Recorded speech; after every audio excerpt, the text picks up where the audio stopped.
Welcome to New York Got Game. Welcome back, everybody, to New York Got Game, the best digital hoop show where we talk all about New York hoops. And we've got a big show this week where we're going to look ahead to the very near future while also reflecting on a season for one of the pro basketball teams in the Big Apple. And it's a big week because the WNBA season just wrapped up and the NBA season, well, tips off on Tuesday. Speaking of the NBA season getting started, we're going to get this week's show started talking about the team that plays at the world's most famous arena. The Knicks are heating up. All right, coming off a trip to the second round of the NBA playoffs, there is a ton of excitement surrounding the New York Knickerbockers. The Knicks, they tip off their season on Wednesday night when they host the Boston Celtics. So I thought it's about that time to do the official New York Got Game Knicks season preview, and I've got two guests joining me in studio for this preview. The first is the Dean of Knicks Film School, Jonathan Macri, and alongside him is the founder and host of Knicks Fan TV, CP, the Fanchise. Both here with me. Guys, welcome to the show. Thank you for having me, man. Got to have you guys. Look, we've been doing some Knicks content for a while here at SNY New York Post, and you guys have always been remote with me, so I'm glad to have you guys in studio with me. Finally, it's about time. And Mac, this is our first time meeting, which is crazy. I thought you were a hologram before today, so this is actually really reassuring more than anything else. Okay, you know that I'm real. You know it's real. CP, we've met and kicked it many times before, so you know it's real. But I'm glad to have you guys here because this is the official Knicks season preview. Before we get into the questions, how excited are you guys for this season coming off of the success that you saw with the Knicks last season? Yeah, absolutely excited. I mean, last year was a wild ride, 47 wins, 5th seed in the East. The Brunson revelation, quickly finishing 6th man of the year. You had Randall as an all-star playing at an all-NBA level. So 2 games short of the Eastern Conference Finals. It was exciting times at MSG, and they're carrying over the same team, and the expectations are going to be there to repeat that performance. So I'm excited, and I'm sure the fans are too. There's that word continuity. That continuity has to excite you, right, J-Mac? You know, it's nice because it hasn't really been since like the late 90s, early 2000s, since this team has been able to bring back a consistent winner year after year. There's been some teams that we brought back that we didn't maybe want to bring back as they were. But this team is going to be good. They're going to be fun, but also, you know, with expectations comes the prospect of disappointment. So, you know, a lot on the line this year. Spoken like a true Knicks fan. Spoken like a true Knicks fan there. All right, let's get into it because the preseason's over. It's a wrap. 4 games. It's the preseason, guys. Sometimes some people really care about it. Some people don't. But the last preseason game against the Wizards, that was not a good show. It was a pool party.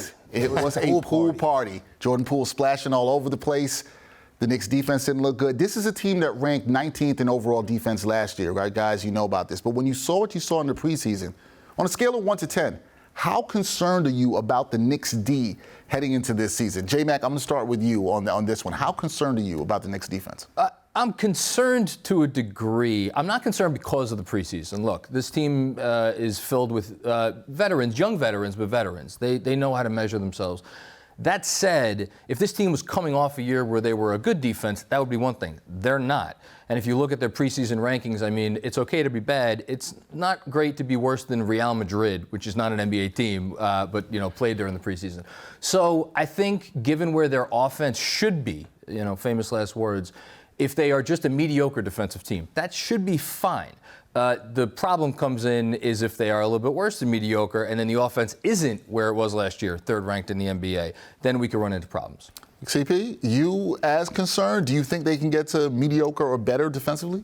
I'll put it as a 6 right now. Okay. All right. The season hasn't started yet. You have to let things unfold. But my concerns with the defense is carried over from last year in terms of their big 3, their ability to defend at a high level and consistently. Their 3-point defense, which was woeful last year. This year, you saw some spots there against Boston and against Washington as well. And then their lack of defensive versatility. They don't really have many players that can defend multiple positions, something that's really a plus in today's NBA. And so, as Macri said, their offense is going to have to carry them, but also, just like Dante DiVincenzo said after the Wizards preseason game, it has to start with their effort and intensity. That's what they're going to have to bring every night. That's been a staple of a Tom Thibodeau-led team. Your effort and intensity on the defensive end has to be there consistently every night. And for the Knicks, they have to run a gauntlet. Those first 10 games are very difficult. So in order to avoid a slow start, I believe it has to start on the defensive end. All right, they got to start with that Wednesday night against Boston. So we'll see if they can do that right there. You got to get the energy started right now. And I want to talk to you guys about some specific players because, J-Mac, I'm going to have this one for you because this was not a move with, offseason, I should say, with a lot of sexy moves, right? This is not what we saw. Obi Toppin's out. Dante DiVincenzo was in. Talking about DiVincenzo, did you like that move? What do you think his role is going to be with the Knicks this season? How do you see him helping the squad? I like the move because, the NBA today, I think you want as many players as possible who you could slot into as many different situations as possible, and you could serve as many possible roles for your team. He's a wing. He's a small wing, but he's still a wing. He could defend, up a position, down a position if you need him to. Most importantly for this team, he could shoot. In terms of what role he's going to play, I think he's going to be more or less the backup to Quentin Grimes. I know there was some talk about whether he would start ahead of Grimes when they first signed him. I never really bought into any of that. But I do think it's going to be vital for this team at all times to have one of those two players on the floor. Obviously, shooting has been a big question mark for them for years now. So to have someone out there who a defense has to respect, I think is going to be very important. DiVincenzo carries a longer range, I think, than anybody on the team. He gives you a little bit of the potential to bring defense into offense. He knows how to blow up a screen, steal the ball, the whole thing. And he could give you a little secondary ball handling, knows how to run a pick and roll. So I'll be looking for him in that role. And I'll also be curious, does Tibbs ever send him and Grimes out there together to really stretch the floor and provide your Brunsons and Randalls and RJs of the world a little bit more room to operate on the inside? Yeah, it's going to be interesting to see how we use him the minutes as a takeaway from quickly. There's a lot of questions around that you can see. CP, I want to ask you about this because when you look at this Knicks roster, they know they have a star in Jalen Brunson. Julius Randle has been second-team All-NBA 2 of the last 3 seasons. But when you look at the rest of the roster and you look at the Knicks, what's a player in your eyes that needs to make a leap in his development this season? It's got to happen for the Knicks. He's got to take that next step. Who's that player for you? You know what? I'm looking at RJ Barrett, Dex. He's number 3 in that big 3. And for RJ, the biggest concern is, can he play consistently night in and night out, and can he shoot the ball efficiently? For me, I just want to see him shoot the 3 ball at least at NBA average, right? But there's other areas of his game that can improve and help this team, and that's in the way that he impacts the game. What I saw from RJ Barrett in the playoffs and into the preseason is that he's making better decisions on his drives. He's being a little bit more tactical, not just trying to force the issue. We know that taking it to the basket is going to be his strength, but how he does that is going to determine how good of a game he has. And you're seeing him make a more concerted effort in finding his teammates, finding three-point shooters on the weak side, taking stronger attacks to the basket, not just fading away. You're seeing him draw contact, getting to the free throw line. That will also help elevate his game. He averaged 19 points per game last year. If he's able to knock down his free throws at an efficient clip, he could get up to 22 points per game. But also, defensively, he's going to have to be there for the Knicks every night. As Macri said, the Knicks have undersized wings in DiVincenzo and Hart. RJ Barrett is really the only true wing that they have. And he's going to be tested on a night in and night out basis. And so on the defensive end, he's going to have to bring it consistently every night, and that's where I want to see him take that leap as well. And you know this because this is something I always heard watching you guys, your post-game shows, the things you heard from the fans throughout the season was they wanted to see a better defensive effort from RJ Barrett. There's a lot of talk about the offense and the shooting, like you said, definitely, but people wanted to see that as well, too. I want to talk to you, J-Mac, about another player, Julius Randle. He talked about heading into this preseason, he wanted to be more efficient. And for the most part, this preseason, he's been, I think outside of the Minnesota game where he shot 2 for 8, he's been pretty efficient. For you, when you think about Julius Randle, is it about the efficiency that matters with him this season and letting the offense come to him? Or is it the thing that everybody's talking about with Julius Randle, the postseason and what he does there? What matters more to you, him being efficient during the regular season, or is it like, hey, when we get to the postseason, you got to show up? So, Dexter, famous last words here, because if I say, oh, it's only the postseason that matters, well, you know what I'm signing myself up for as a Knicks fan, because we should never, well, look, team's good. We should never just automatically count on postseason's coming, let's look ahead, let's look past 82 games. No, 82 games matter. And they matter specifically for Julius Randle, and how his performance is for the Knicks, I think will determine if they accomplish their goals this year. Look, this team's not going to win a championship this year. Sorry to spoil that for anybody. Spoiler. Spoiler alert. But what they do still very much matters. How high in the seeding can they get? Can they win a playoff round? All of those things are not going to be accomplished unless Julius Randle replicates or comes close to his production from last year when he made All-NBA, which is the second time he's done that in 3 years. It's a monumental accomplishment. All that being said, and I'm stepping into the danger zone here. If they are lucky enough to make the playoffs and he has another poor showing in the postseason, that will be 3 poor showings in 3 postseasons. I understand he had the injury last year.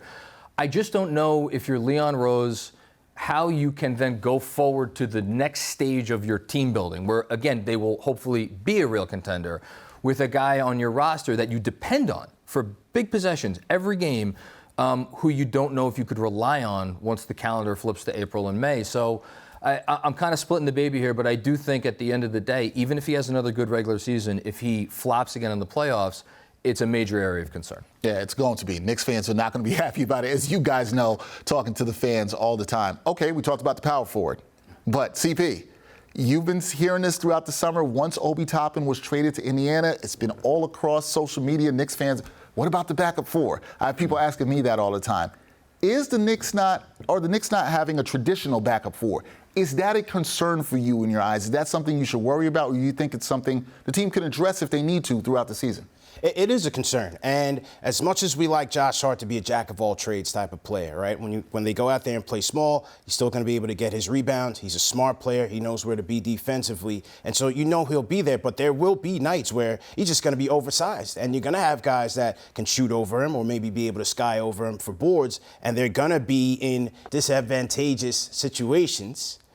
So what we saw in the preseason is Tom Thibodeau bringing in Jericho Sims, and you're seeing those Twin Tower lineups, whether it's Sims and Mitchell Robinson. Last year you saw Sims and Isaiah Hartenstein. I think Tom Thibodeau is going to go to that look to keep his rim protection, to maintain his rebounding, and have a big presence out there. But nevertheless, I think that hole at the 4 is certainly a concern. If Julius Randle goes down, they're going to be very thin there, so certainly something to watch. That's a very good point. If injury happens to Julius Randle, who slides into that 4 spot, who can play that? There is not a traditional 4, at least right now, on this roster.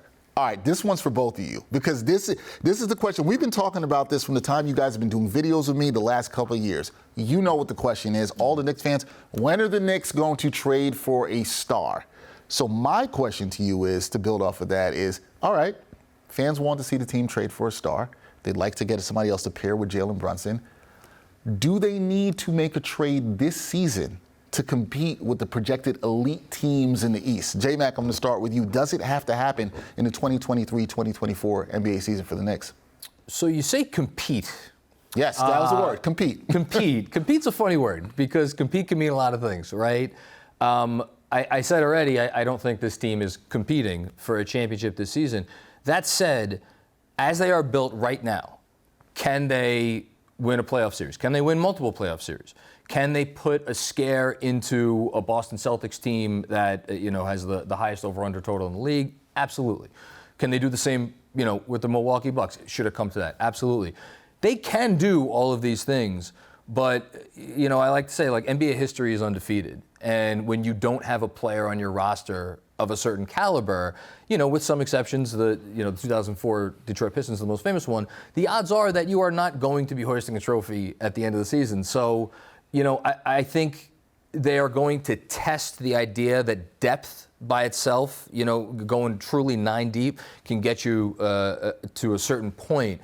But as far as being a real threat to come out of the East, I would not say that they, as they are, without that trade that you're talking about, that they're a threat to do that right now. So don't have them as a threat to be there right now, as really competing with those elite teams. Do you feel, CP, they've got to make a deal this year? Is this the year they got to jump up to that elite level, compete with the Bostons and Milwaukees, as everybody's saying? I don't think so. I mean, if it's not there, don't force it. You certainly don't want Leon Rose to make any panic moves. They've been going okay so far. But it's a star-driven league, as John said. And one star had emerged for the Knicks at the playoff level, and that's Jalen Brunson. Yep. He took on 2 of the toughest defenses in the East, really with relatively no problem. And in the elimination game against Miami, he scored 41 points.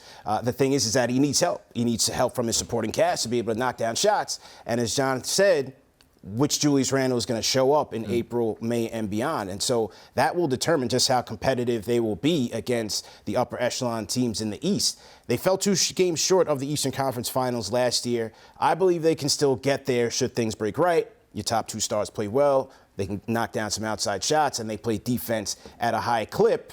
But to really be a true contender and really get to where they're meeting the West for the Larry O'Brien Trophy, I still think they need that one guy, and they're a bit short right now. Okay, so thinking that they need them one more guy, that brings us to the next question. Who is that person? Who's that guy that the Knicks should go out and get? So J-Mac, putting you right back onto the hot seat right here.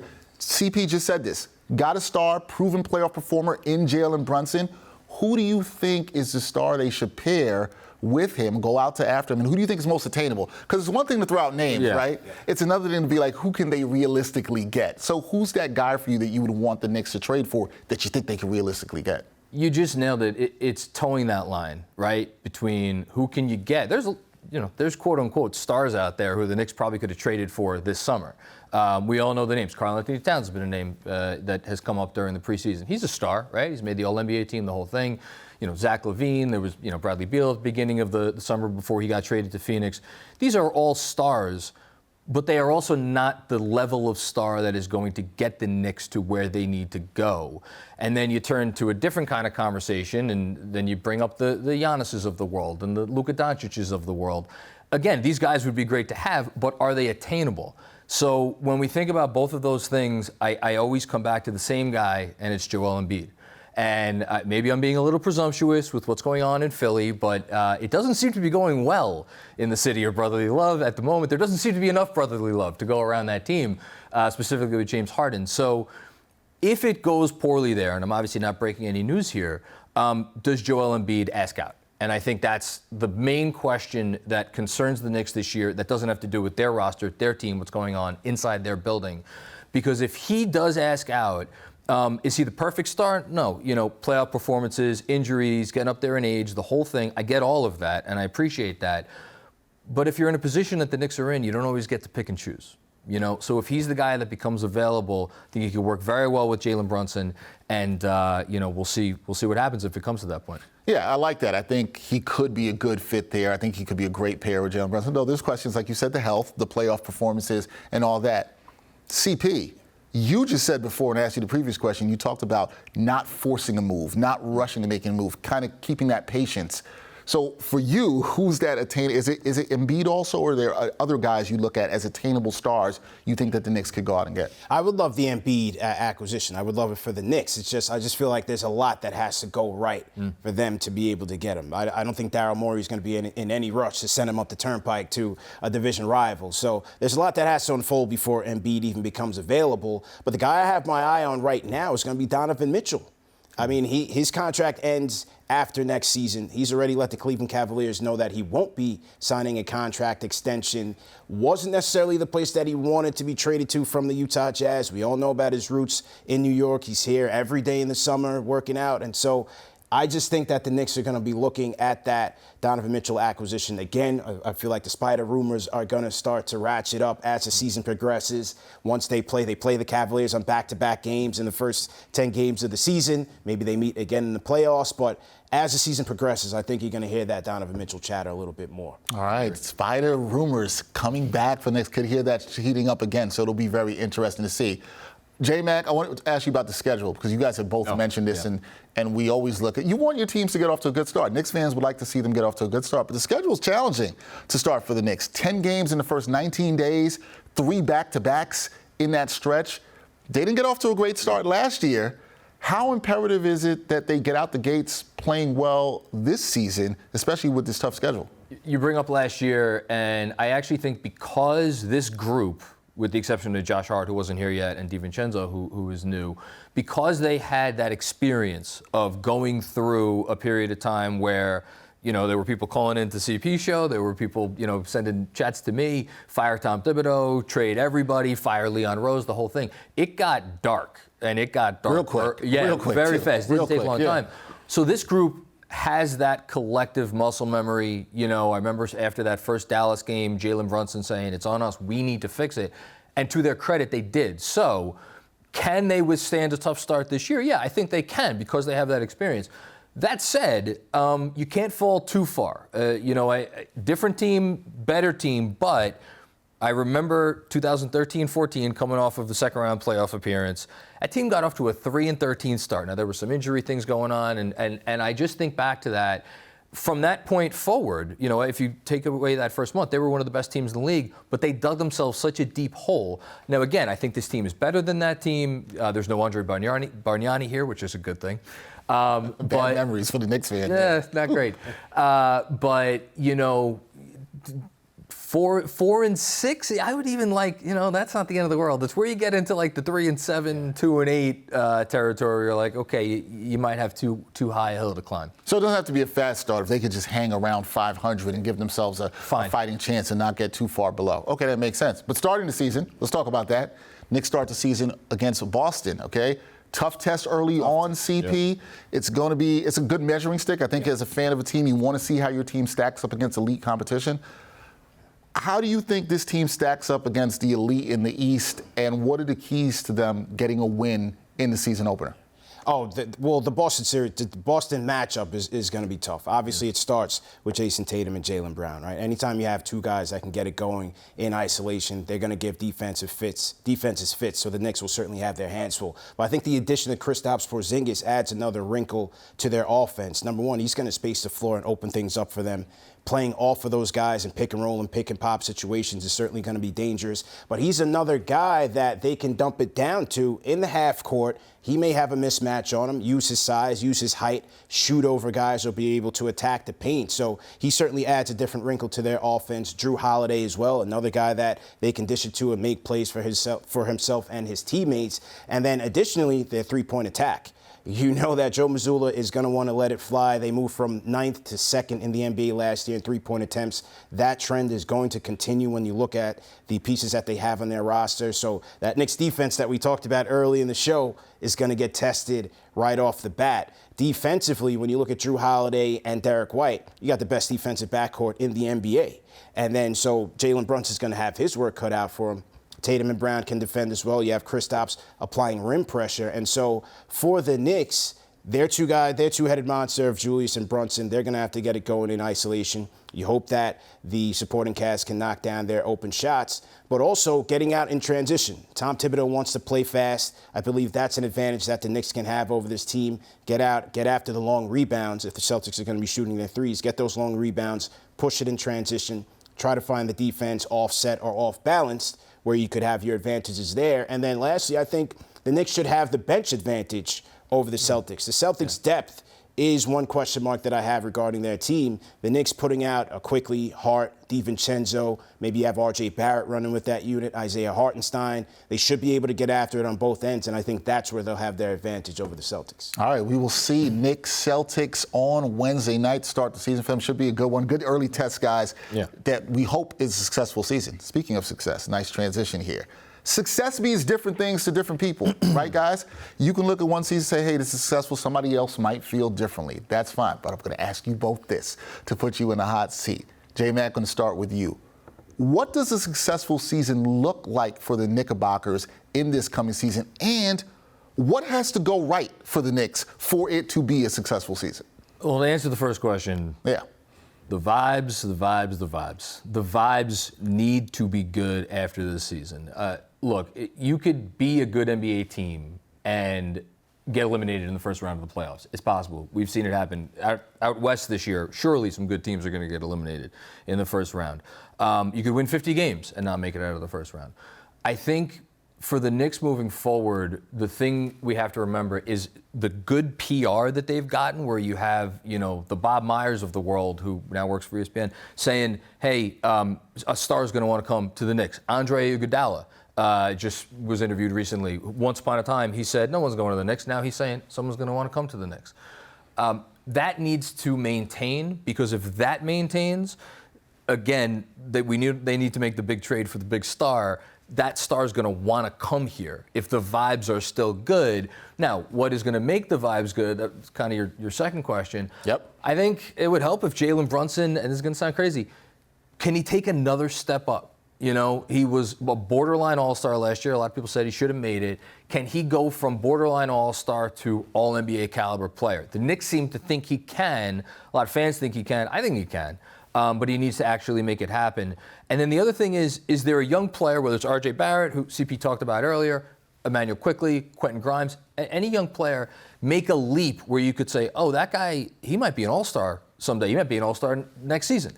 I think that would be really important, whether that player cements himself as a core piece here or potentially becomes the centerpiece of a trade down the line.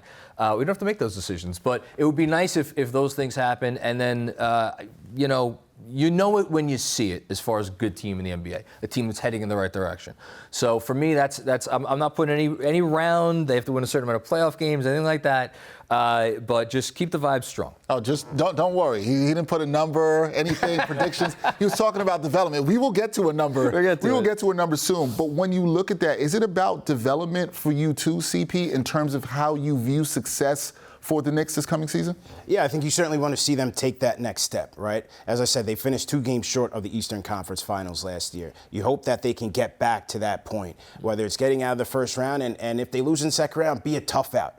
Right? And you also don't want to flame out in the first round and get swept or be gentlemen swept out of there when you were a better team than that, right? So they certainly want to maintain that. But as Jonathan said, they're at this point where if they don't have that star player in their stable, you want to see your young players taking another step up. And whether that's Emmanuel Quickly, who finished second in Sixth Man of the Year voting last year, or that's a Quentin Grimes, who many fans have high expectations for. Hopefully it's R.J. Barrett. Hopefully it's Mitchell Robinson. If your young players are helping you win games, then you feel a little bit better about having to be desperate to go out and get that next star. Maybe it's development from within, and so that should be a goal for this team. But in order for them to get there and maintain where they finished last year or exceed that, it has to start with the big two.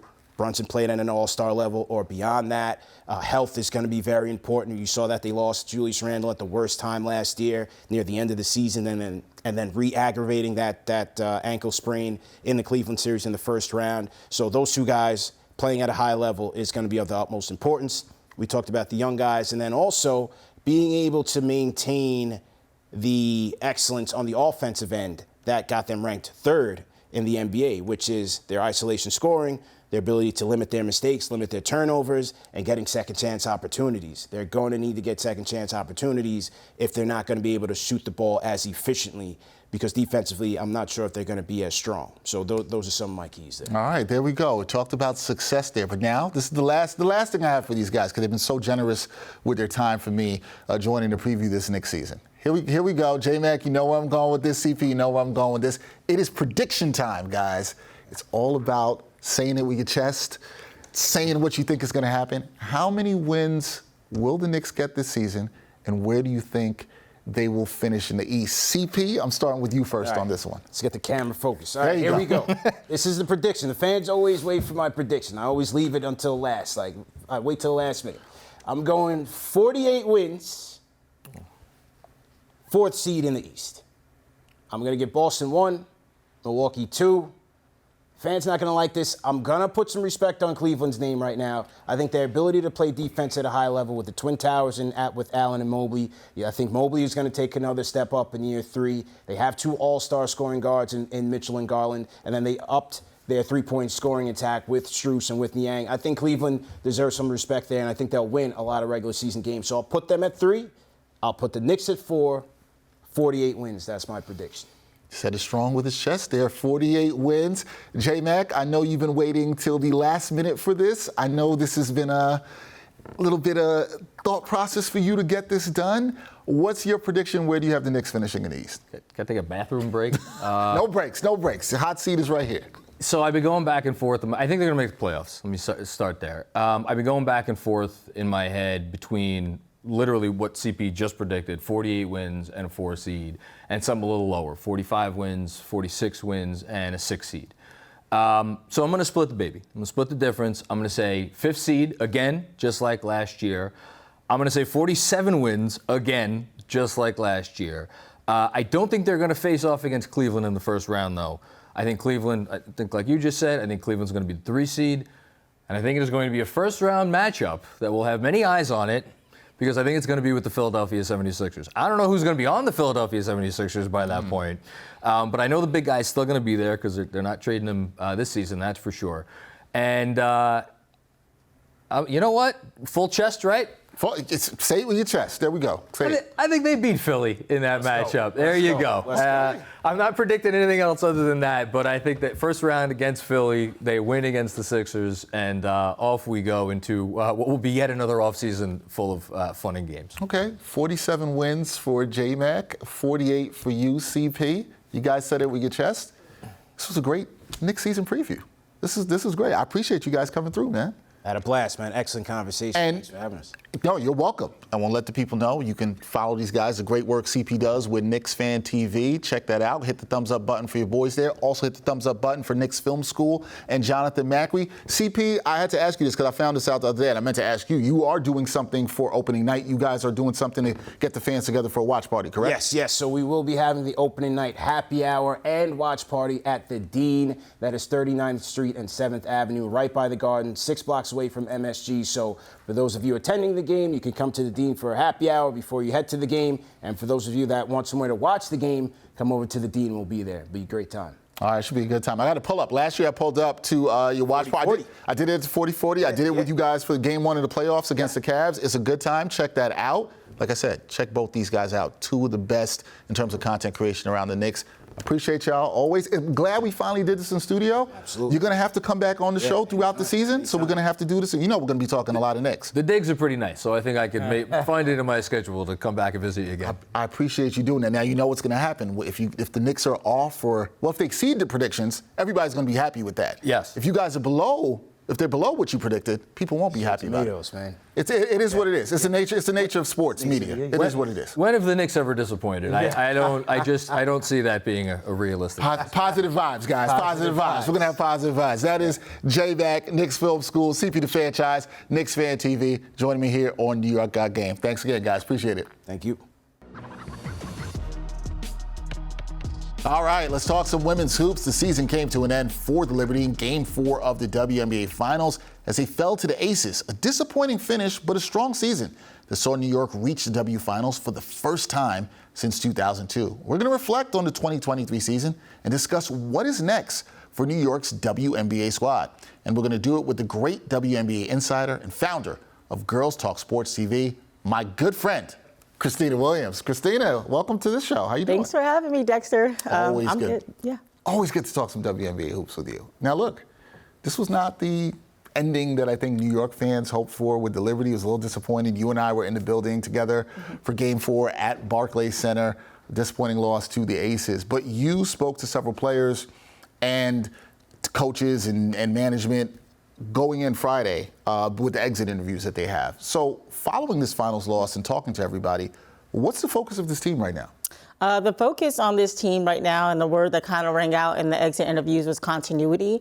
The New York Liberty, they want to run it back. They fell short this year, obviously, with the loss to the Aces in the WNBA Finals this past week. But they have something good with this team. They finished 32-8, which was the best record in franchise history, made the finals for the first time in 20 years, won a Commissioner's Cup title, and so they want to run it back. But that's all going to start in free agency.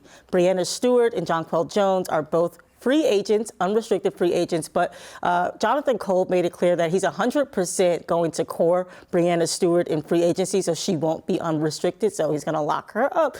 And then you have 5 players right now on the roster that will be returning as of now with contract extensions. So the big question mark is JJ going to return to the New York Liberty?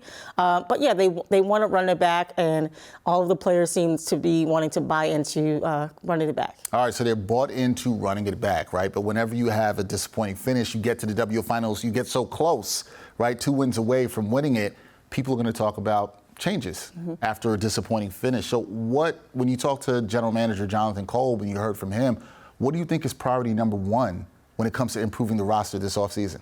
Absolutely. Well, coming into free agency this year, the goal was to field a team that could compete for a championship. And, they got close to the finish line and they ended up losing to the Aces. And so Kolb said yesterday in the exit interviews that the focus this year would be to improve the bench, especially the backcourt on the defensive end, so that their stars like Brianna Stewart and Courtney Vandersloot, Sabrina Ionescu, that they don't have to play long, hard minutes and be prone to injuries throughout the season, that they can get some rest. So coming into the next free agency period, he's really going to be looking to improve that backcourt, and especially defensively. So he said that, right now we're kind of big heavy on our bench, and I think that we should shift away from that.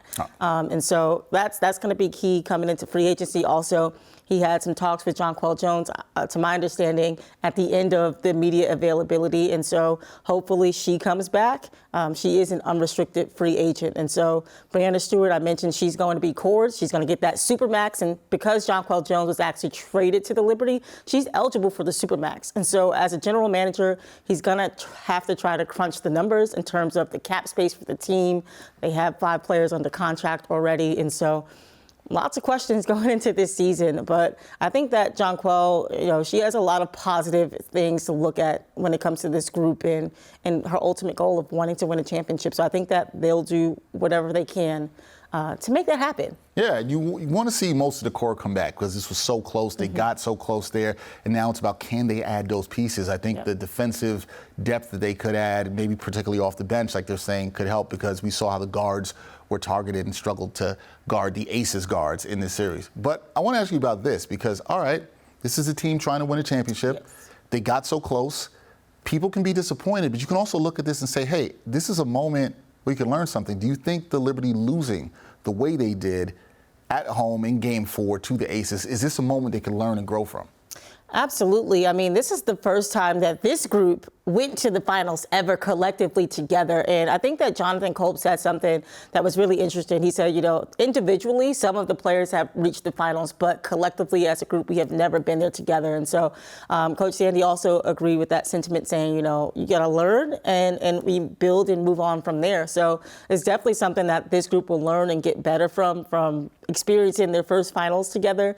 But yeah, it all starts with just, again, buying in and that chemistry that we preached all throughout the season. You and I were talking about this all season, right? Chemistry. And to be fair, we saw this build with this team. You did see him better. You kept saying to me, Dex, what did I say? What did I say from the preseason? Chemistry has to build. It has to happen. We saw that they got to the final. And it's also something that was used to Vegas's advantage, right? Because their core group was together last season when they won their first title. And ultimately, when you look at the last quarter of that game, even the last minutes of that game, how they stuck together with losing key pieces in Chelsea Gray and Kia Stokes. They were still able to get that job done. So the New York Liberty, I think that they can learn from the Aces, especially when the Aces was in the same position in 2021 with the New York Liberty. I mean, not with the New York Liberty. They were in the same position in 2021 in the playoffs. They lost, and then they came back and haven't lost since. So, so yeah, this Liberty group can learn from them. There's a clear example of team learning and growing from a moment where there was some heartbreak, but they were able to bounce back from that. And as you said, chemistry, continuity is important. We've been talking about that with the Knicks. It's the same thing with the Liberty. I had to ask you about this because after the Aces won, there was these comments that came out from Kelsey Plum. I'm sure some of the viewers know this as well, too, where she said, and I'm just taking part of her quote here, she said that New York players didn't or don't care about each other, and that's kind of why they weren't able to reach the mountaintop. What did you make of those comments and then everything that came from it, because she did apologize, but what did you make of those comments? I think that the media kind of put it out of context a little bit in terms of what she was trying to say. I mean, I was present when she not when she said, I was a few steps away. A friend of mine, Owen Pence, shout out to Owen, he was actually one of the 3 reporters she spoke to. And so once it got out of that little bubble, then it kind of blew up into kind of a game of telephone of what she said, what she didn't say, and it got taken out of context. And Jonathan Kolb, again, the Liberty GM, he kind of agreed that, I think her comments got taken out of context. I think she meant in a basketball sense, not really personally, but I think that one of the lines that kind of stuck and had a bad taste with everyone was like, they don't care about each other. Right, that thing kind of hit people more. Right. And, even Jonathan Kolb said, he took that personally because he's been there with this team and this group and know that they've all bought into this system and that overall mission of wanting to win a championship together and the sacrifices that they've made. And Jonquel Jones, she also echoed the same sentiment as well. So I think that Kelsey meant it in a basketball sense.